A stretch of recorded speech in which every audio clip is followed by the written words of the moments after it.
leer los capítulos 13 y 14 del Evangelio de Jesucristo según Mateo. Y dice así Mateo capítulo 13. Ese mismo día Jesús salió de la casa donde estaba y fue a la orilla del lago de Galilea y ahí se sentó para enseñar. Como mucha gente llegó a escucharlo, tuvo que subir a una banca y sentarse para enseñar desde ahí. La gente permaneció de pie en la playa. Jesús les enseñó muchas cosas por medio de ejemplos y comparaciones. Les puso esta comparación. Un campesino salió a sembrar trigo. Mientras sembraba, algunas semillas cayeron en el camino. Poco después vinieron unos pájaros y se las comieron. Otras semillas cayeron en el terreno con muchas piedras y poca tierra. Ahí pronto brotaron plantas de trigo, pues la tierra era poco profunda.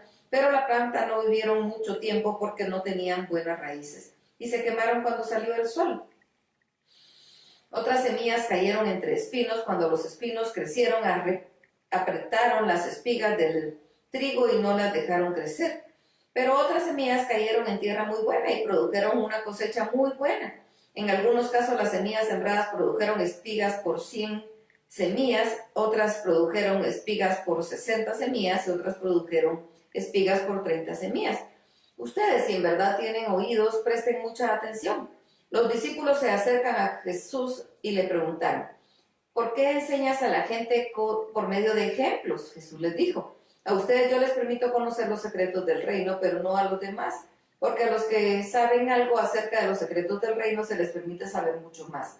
Pero a los que no saben mucho de los secretos del reino, Dios les hará que olviden aún lo poquito que saben. Yo enseño a la gente por medio de ejemplos, así por más que miren no verán, y por más que oigan tampoco entenderán. Así se cumple en ellos lo que Dios había dicho por medio del profeta Isaías. Esta gente por más que escuche nunca entenderá y por más que mire nunca verá.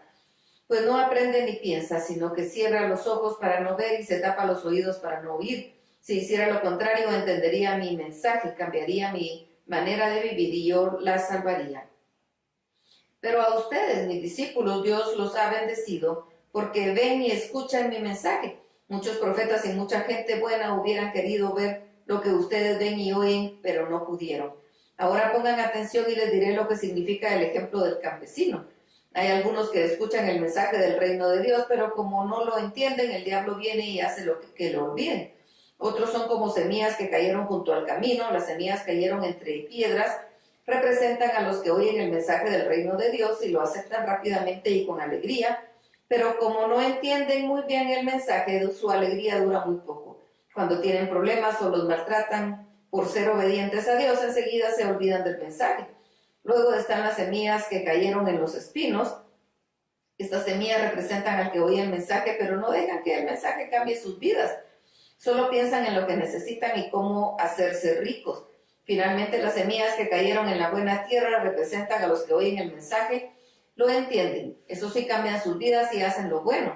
Son como esas semillas que produjeron espigas por 100, con 60 y con 30 semillas. Jesús les puso este otro ejemplo. En el reino de Dios sucede lo mismo que lo que pasó con el que sembró en su terreno. Muy buenas semillas de trigo. Mientras todos dormían, llegó su enemigo entre las semillas de trigo, sembró las semillas de una mala hierba llamada cizaña y después se fue. Cuando las semillas de trigo produjeron espigas, los trabajadores se dieron cuenta de que también había crecido cizaña. Entonces fueron a donde estaba el dueño del terreno y le dijeron, Señor, usted sembró buenas semillas de trigo, pero ¿por qué también ha crecido cizaña? El dueño dijo, eso lo hizo mi enemigo. Los trabajadores le preguntaron, ¿quieres que vayamos y arrancar la mala hierba? El dueño les dijo, no. El trigo y la cizaña se parecen mucho y a lo mejor ustedes van a arrancar el trigo junto con la cizaña. Mejor dejen que las dos plantas crezcan juntas. Cuando llegue el tiempo de la cosecha, podremos distinguir cuál es trigo y cuál es cizaña.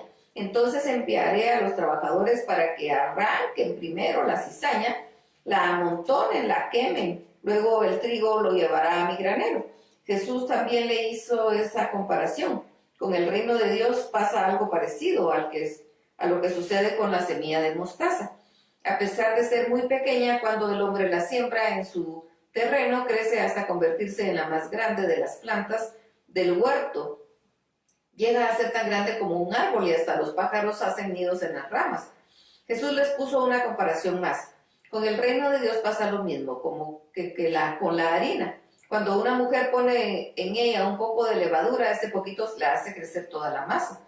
Cuando Jesús enseñó todo esto a la gente por medio de ejemplos y comparaciones, y solo así enseñaba. De esa manera Jesús cumplía lo dicho por el medio del profeta. Hablaré a la gente por medio de ejemplos y contaré cosas que Dios ha tenido en secreto desde que hizo el mundo. Jesús le dejó a la gente y se fue a la casa. Entonces sus discípulos fueron a decirle: explícanos qué significa el ejemplo de la mala hierba en el terreno.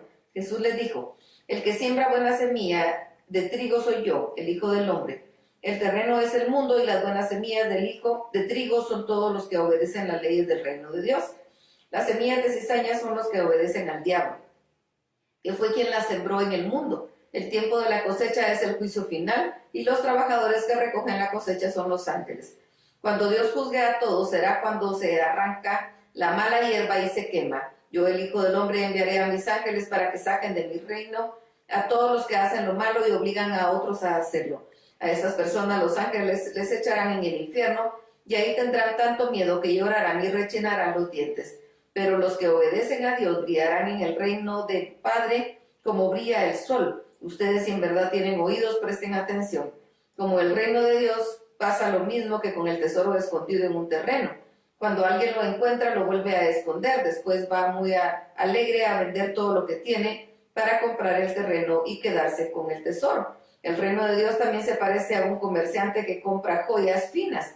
Cuando encuentra una joya muy valiosa, vende todo lo que tiene y va y la compra. El reino de Dios se parece a una red de pescar.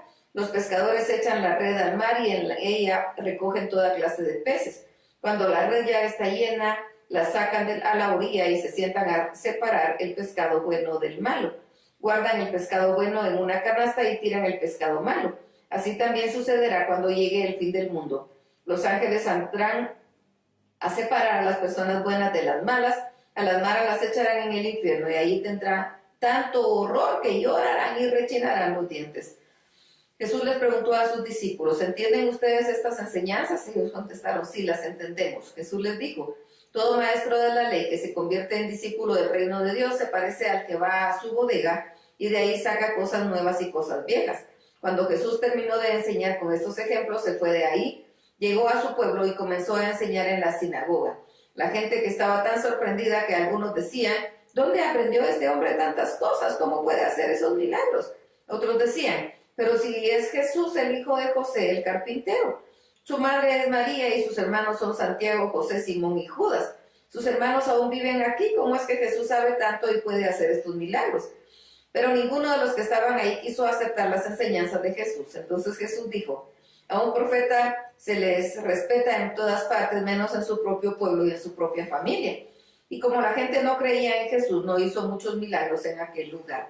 Mateo capítulo 14. En aquel tiempo Herodes Antipas era gobernador de Galilea y cuando supo lo que la gente decía acerca de Jesús, un día le dijo a sus asistentes: en realidad ese Jesús es Juan el Bautista que ha vuelto a vivir, pero por eso tiene poder para hacer milagros. Tiempo atrás Juan el Bautista le había dicho a Herodes: lo que has hecho no está bien. Herodías es la esposa de tu hermano Filipo y tú se la quitaste para casarte con ella. Entonces Herodes se enojó contra Juan y condenó que lo arrestaran, lo encarcelaran y lo pusieran en la cárcel. Herodes quería matar a Juan, pero no se atrevía a matarlo porque le tenía miedo a la gente, pues muchos creían que Juan era un profeta. Cuando Herodes celebró su cumpleaños, la hija de Herodías bailó delante de los invitados. A Herodes le gustó mucho el baile de la muchacha, por eso prometió darle lo que ella le pidiera. Herodías escuchó eso y convenció a su hija de que le pidiera a Herodes la cabeza de Juan el Bautista. Al oír Herodes se puso muy triste, pues había prometido darle todo lo que ella le pidiera y no podía romper una promesa hecha delante de sus invitados. Así que no tuvo más remedio y ordenó a sus sirvientes que le dieran a la muchacha lo que pedía. Entonces los sirvientes fueron a la cárcel, le cortaron la cabeza a Juan, la pusieron en un plato y se la llevaron a la muchacha. Ella la entregó a su madre. Los discípulos de Juan el Bautista pasaron a recoger el cuerpo de su maestro y lo enterraron. Después fueron y le contaron a Jesús lo que había sucedido.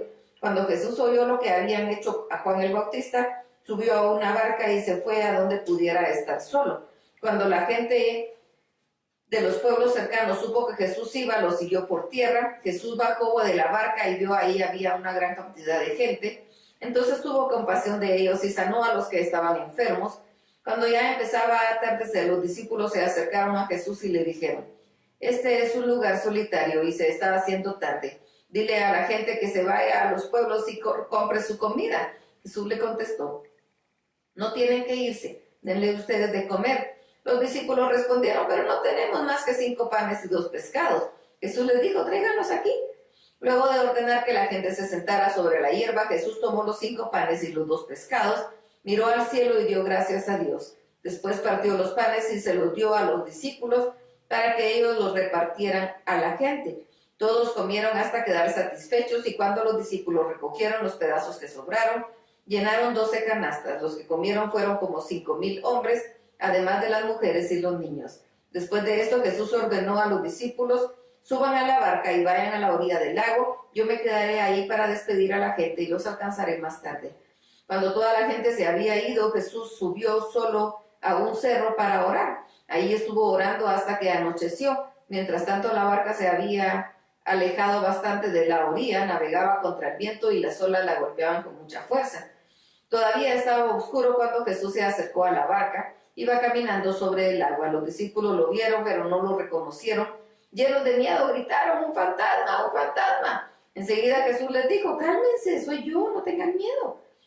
Entonces Pedro le respondió: Señor, si realmente eres tú, ordena que yo camine también sobre el agua y vaya hasta donde tú estás. Y Jesús le dijo: ven. De inmediato Pedro bajó de la barca, caminó sobre el agua y fue a Jesús. Pero cuando sintió la fuerza del viento, tuvo miedo y ahí mismo empezó a hundirse y gritó: Señor, sálvame.